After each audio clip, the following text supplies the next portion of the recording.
तर कशी पब्लिक, तर तुमचा पुन्हा एकदा स्वागत आहे आपल्या न्यू ब्लॉगमध्ये. तर विषय असा होता की आपले पेपर चालू आहेत, त्याच्यामुळे व्हिडिओ सोडणं बंद केलं. वापस सुरू झाले आहे. तर माझ्या पाठीमागे तुमचा असाच सपोर्ट राहू द्या. तुमचा एक फॉलो माझा आत्मविश्वास वाढवतो. तर मग आपला काय विषय असा होता की आज मग आपल्याला काय म्हणजे ऊन लागत होतं, म्हणजे कडक ऊन लागत होतं डायरेक्ट.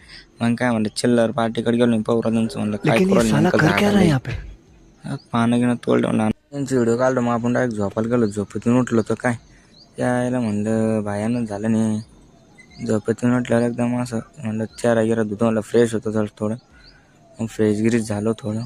फ्रेशगिरी झालं म्हणलंच आपला गंध लागल्याशिवाय आपला चेहरा एकदम फ्रेश, तर गंध लागल्याशिवाय आपला चेहरा एकदम फ्रेश दिसतच नाही. तर मग काय मस्तपैकी घेतला हातावर राष्ट्रीय गंध लावला आपल्या कपाळाला. कारण की ते कसं पण लावा, आपण गंध लावलाच पाहिजे. त्याच्यामुळं आपण गंध तर दररोज लावतो, कारण आपला एक दिवसात जात नाही गंध लावित नाही आपण. बात तो सही है. मग आपण घरातून बाहेर आलो, 4-5 वाज होते का. तर तुमच्या भावावर असंच सपोर्ट राहू द्या.